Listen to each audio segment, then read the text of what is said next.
নারী Asian cup বাছাইয়ের শুরুটা দুর্দান্ত হয়েছে বাংলাদেশের। র্যাঙ্কিংয়ে ৩৬ ধাপ এগিয়ে থাকা বাহরাইনকে শুধু হারায়নি, রীতিমতো লজ্জা দিয়েছে পিটার বাটলার শিষ্যরা। ৭-০ গোলের বিশাল এ জয়ের কৃতিত্বে ফুটবলারদের পাশাপাশি কোনো অংশে কম নয় ব্রিটিশ কোচ পিটার বাটলারের। অথচ কিছুদিন আগেই কোচ ইস্যুতে টালমাটাল ছিল দেশের নারী ফুটবল। বাটলারকে বরখাস্ত করার দাবি নিয়ে বিদ্রোহ করে বসে ১৮ ফুটবলার, যাদের বেশিরভাগই সিনিয়র ক্যাম্পেইনার। এটা সম্পর্কে আসলে আমাদের সেই ঘটনা নিয়ে জল ঘোলা কম হয়নি। তবে তরুণ ফুটবলারদের নিয়ে সামনে এগিয়ে যাওয়ার সংকল্পে নিজের অবস্থানে অনড় ছিলেন পিটার। কৃতিত্ব দিতে হবে ফুটবল ফেডারেশনকেও। ফুটবলারদের টানা আন্দোলন ও অনুশীলন বয়কটের পরও ব্রিটিশ কোচের ওপর পূর্ণ আস্থা রেখেছিল তাবিত আউয়ালের ফেডারেশন। বিএফএফ আসলে এটা তাদের বুদ্ধিমত্তার পরিচয় দিয়েছে, কারণ যে প্রবলেমটা তৈরি হয়েছিল এটা কিন্তু অনেক বড় আকারে ধারণ হতে পারত। বিএফএফ কিন্তু এটাকে আসলে আমার কাছে মনে হয় যে খুব সুন্দরভাবে প্রপার হ্যান্ডেল করেছে, এবং আমার কাছে মনে হয় যে কোচ যে প্লেয়ারদেরকে প্রাধান্য দিয়েছে আলটিমেটলি কিন্তু তারাই আসলে দলে সুযোগ পেয়েছে, এবং তারা কিন্তু এখন দেখেন পারফর্ম করছে। কথাই আছে যে পুরাতনের তিরোধানে নতুনের আগমন।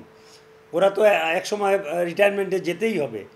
পিটার বাটার যেহেতু একটা দক্ষ কোচ এবং উঁচুমানের কোচ, সে আগেই বুঝতে পেরেছে যে এদের দ্বারা আর হবে না। টানা দুইবারের নারী সাব চ্যাম্পিয়ন বাংলাদেশ। দক্ষিণ এশিয়ার গণ্ডি পেরিয়ে এখন এশিয়ান অঞ্চলে নিজেদের প্রমাণ করতে চায় আফেইদা, ঋতুপর্ণারা। আর সেখানে সাফল্য পেতে হলে কোচকে পূর্ণ স্বাধীনতা দিতে বললেন দেশের সাবেক ফুটবলাররা। ইংলিশ কোচদের যেটা হয় সেটা হলো যে তারা আসলে ডেসপারেটলি কাজ করতে চায়, তারা তাদের স্বাধীনতা চায়, এবং এন্ড অফ দ্য ডে তারা সাকসেসটাকে মুখ্য হিসাবে দেখে, এবং সেই সাকসেসের জন্য তার যে কাজগুলি সেইগুলি সে কিন্তু কারোর সাথে শেয়ার করতে চায় না।